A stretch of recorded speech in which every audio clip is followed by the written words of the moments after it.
औज़ुबिल्लाहिमिनश्शैतानिर्रजीम बिस्मिल्लाहिर्रहमानिर्रहीम। अज़ीज़ तलबा अस्सलाम वालेकुम।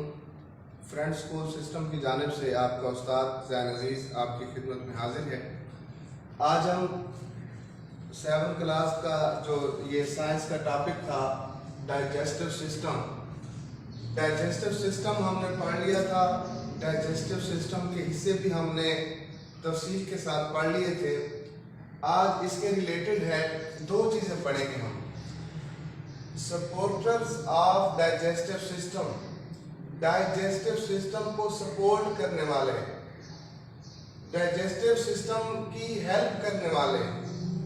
और दूसरे नंबर पे हम पढ़ेंगे disorders of digestive system, digestive system की खराबियां, डाइजेस्टिव सिस्टम में होने वाली बीमारियां। ये दो चीजें आज का हमारा टॉपिक है। तो सबसे पहले हम सपोर्टर्स ऑफ डाइजेस्टिव सिस्टम पढ़ते हैं। डाइजेस्टिव सिस्टम निज़ाम इंहज़ाम में मदद करने वाले, जैसा कि हमने पढ़ा था कि डाइजेस्टिव सिस्टम की हेल्प पहले नंबर पे करता है लिवर। लिवर डाइजेस्टिव सिस्टम में शामिल नहीं है। डाइजेस्टिव सिस्टम के जो हमने हिस्से पढ़े थे, माउथ, माउथ के बाद इसोफेगस, इसोफेगस के बाद स्टमक, स्टमक के बाद स्मॉल इंटेस्टाइन, स्मॉल इंटेस्टाइन के बाद लार्ज इंटेस्टाइन और फिर एनस। इसके अंदर डाइजेस्टिव सिस्टम के हिस्सों में लिवर शामिल नहीं था। लिवर जो है ये सपोर्टर है of digestive system, digestive system की निज़ाम इंहज़ाम की मदद करने वाला, हाजमे के प्रोसेस में मदद करने वाला ये एक ऑर्गन है लिवर, जिसको जिगर कहा जाता है। जिगर क्या करता है? ये फैट के हाजमे में किरदार अदा करता है। जो हमारे खाने में मौजूद फैट्स थे उनके हाजमे के लिए जूस खारिज करता है, जिसको बाइल जूस का नाम दिया जाता है, बाइल जूस। जिगर के अंदर एक जूस बनता है फैट के हाजमे के लिए, चर्बी के हाजमे के लिए। उस जूस को बाइल जूस का नाम दिया जाता है। और यही जिगर अपना यही बाइल जूस एक और ऑर्गन में स्टोर करता है, जिसका नाम है गॉल ब्लैडर, जिसको गॉल ब्लैडर का नाम दिया जाता है। गॉल ब्लैडर दूसरा सपोर्टिंग ऑर्गन है डाइजेस्टिव सिस्टम का। ये जो लिवर ने बाइल जूस बनाया था, हम कह सकते हैं liver stores bile juice, liver stores bile juice in gall bladder, in gall bladder. जिगर अपना बाइल जूस गॉल ब्लैडर के अंदर जखीरा करता है। ये दूसरा सपोर्टिंग ऑर्गन है। अब तीसरा जो सपोर्टिंग ऑर्गन है उसका नाम है पैंक्रियाज। पैंक्रियाज, पैंक्रियाज एक सपोर्टिंग ऑर्गन है। ये क्या करता है? पैंक्रियाटिक जूस बनाता है, पैंक्रियाटिक जूस बनाता है, पैंक्रियाटिक जूस बनाता है, पैंक्रियाटिक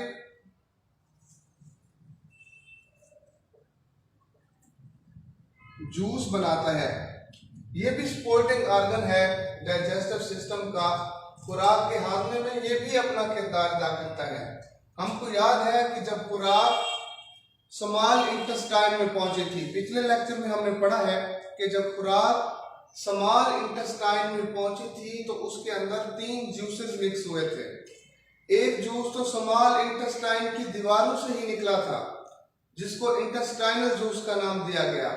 बाकी 2 जूस आए थे, एक लिवर से बाइल जूस आया था और दूसरा पैंक्रियाज से पैंक्रियाटिक जूस आया था। जो लिवर से बाइल जूस होता है ये किसके लिए हेल्पफुल है? ये फैट्स के हाजमे के लिए, फैट्स के हाजमे में अपना किरदार अदा करता है। जबकि जो पैंक्रियाटिक जूस होता है, खुराक का जो बकिया हाजमा, खुराक में मौजूद प्रोटीन होती है खुराक में मौजूद प्रोटीन आमतौर पर अंडों में होती है, गोश्त में होती है, दूध में होती है। तो खुराक में मौजूद प्रोटीन, कार्बोहाइड्रेट्स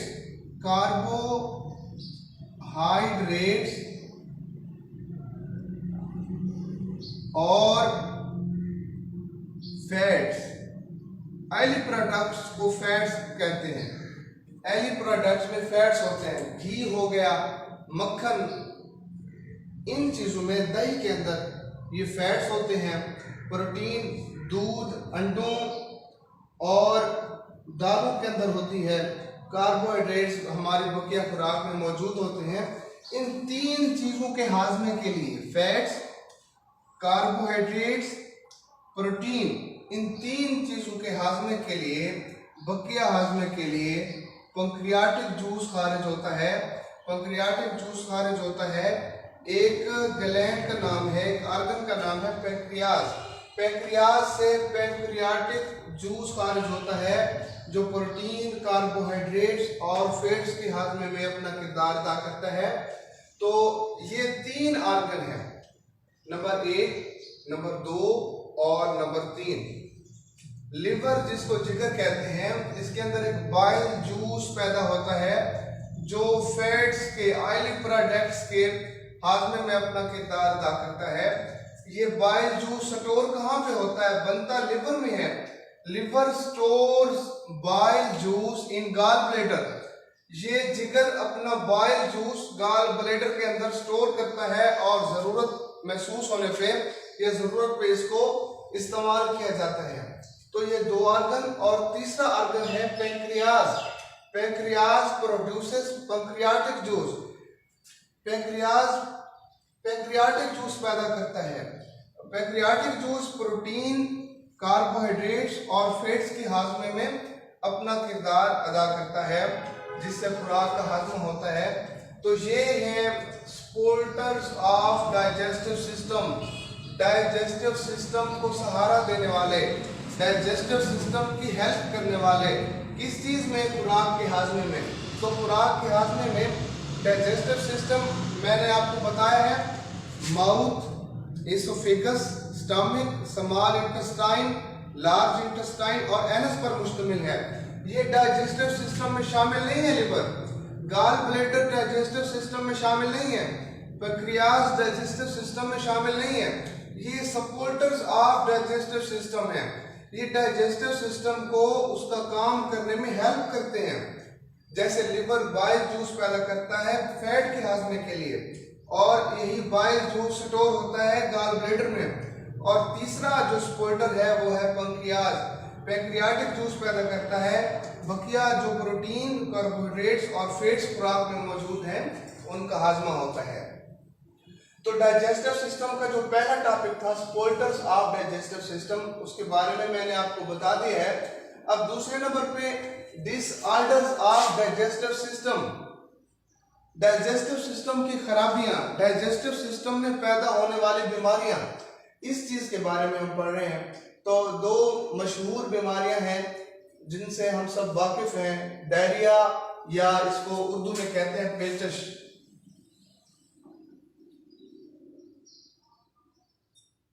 डायरिया या पेचिश, कॉन्स्टिपेशन, कब्ज। ये 2 बीमारियां हैं डाइजेस्टिव सिस्टम की, डिसऑर्डर्स ऑफ डाइजेस्टिव सिस्टम। 4-5 हैं, लेकिन हम 7 क्लास में 2 पे तबसरा करेंगे, डायरिया और कॉन्स्टिपेशन के बारे में पढ़ेंगे। तो डायरिया क्या है? Diarrhoea is passing semi liquid faeces. Diarrhoea क्या है? पतले दस्त की जो कंडीशन होती है उसको डायरिया कहते हैं, उसको पेचिश कहा जाता है। इसके काज क्या है, इसका सबब क्या है? डायरिया इन्फेक्शन की वजह से होता है, बैक्टीरियल इन्फेक्शन या वायरल इन्फेक्शन की वजह से डायरिया होता है। दूसरे नंबर पे ईटिंग कंटेमिनेटेड फूड, आलूदा खुराक खाने से डायरिया हो सकता है, या रिएक्शन टू सम मेडिसिन, किसी मेडिसिन के साइड इफेक्ट की वजह से डायरिया हो सकता है। ये है इसके काज।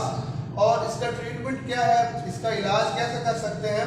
ड्रिंकिंग प्लेंटी ऑफ वाटर, बहुत ज़्यादा मिकदार में पानी पीकर डायरिया का इलाज किया जा सकता है।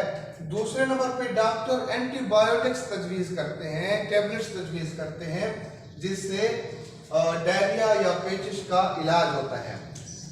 अब इसके बाद है अवॉइड, इससे बचाव का तरीका क्या है, कैसे बचा जा सकता है डायरिया से। तो पहले नंबर पे है wash your hand after toilet, toilet इस्तेमाल करने के बाद अपने हाथों को सही तरीके से साफ करें। दूसरे नंबर पे wash all fruits and vegetable before cooking, fruits या फिर सब्जियों को पकाने से पहले उनको अच्छी तरह धो लेना चाहिए, इससे हम डायरिया से बच सकते हैं। तीसरे नंबर पे है do not eat uncooked meat and eggs, कम पके हुए या कच्चा गोश्त या अंडे इस्तेमाल नहीं करने चाहिए। तो ये तरीके हैं जिनसे हम डायरिया से बच सकते हैं, ये डायरिया का बचाव है। अब दूसरे नंबर पे है जो दूसरी बीमारी है वो है कॉन्स्टिपेशन, कब्ज।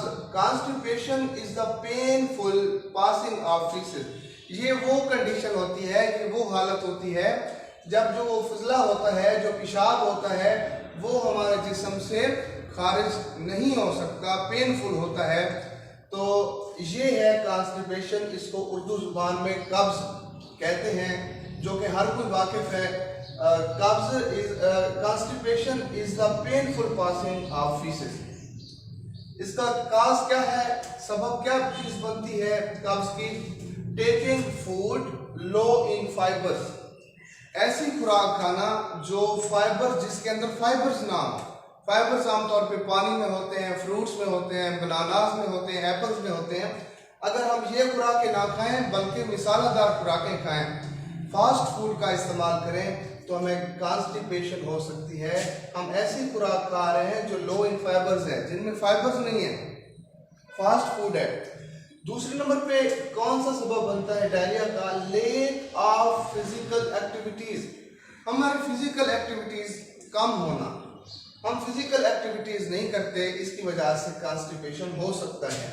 तीसरा जो सबब है कॉन्स्टिपेशन का, नॉट ड्रिंकिंग एनफ वाटर, वो हालत जब हम ज़्यादा पानी नहीं पीते, पानी का इस्तेमाल कम करते हैं, तो भी हमें कॉन्स्टिपेशन हो सकता है। जो चौथी हालत है delay in going to washroom, washroom जाने में डिले करना, वॉशरूम जाने में डिले करना, देर से जाना, ज़रूरत पड़ने पर वॉशरूम का इस्तेमाल ना करना, इससे भी कॉन्स्टिपेशन हो सकता है। इसका ट्रीटमेंट क्या है? Eating food having so much fibres, ऐसी खुराकें खाना जिनमें फाइबर्स बहुत ज्यादा मिकदार में पाया जाता है, जैसे इसबगोल डॉक्टर तजवीज़ करते हैं। इसके अलावा ज़्यादा से ज़्यादा पानी पीना चाहिए, इसके साथ वेजिटेबल्स और फ्रूट्स का इस्तेमाल करना चाहिए। आगे लिखा हुआ है दुआ है एडॉप्टिंग प्रॉपर लाइफस्टाइल, एक मखसूस जिंदगी का स्टाइल होना चाहिए।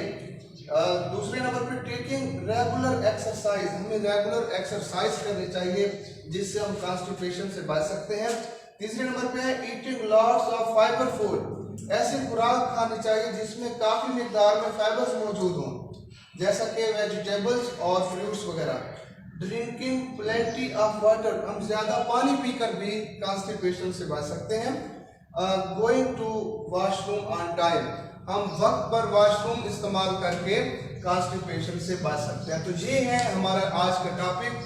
हमने डाइजेस्टिव सिस्टम के बारे में दो चीज़ें पढ़ी, supporters of digestive system, liver, gallbladder और पेनक्रियास, इसके बारे में हमने पढ़ा। और डाइजेस्टिव सिस्टम की जो रिलेटेड दूसरी चीज़ थी वो था डिसऑर्डर्स ऑफ डाइजेस्टिव सिस्टम, जिसमें जो इसका मतलब है डाइजेस्टिव सिस्टम की बीमारियां, डायरिया और कॉन्स्टिपेशन, इसके बारे में भी हमने पढ़ा है, आपकी बुक में भी मौजूद है। तो पढ़ेंगे इंशाअल्लाह, आप इसको प्रॉपरली याद करें। अल्लाह हाफिज़।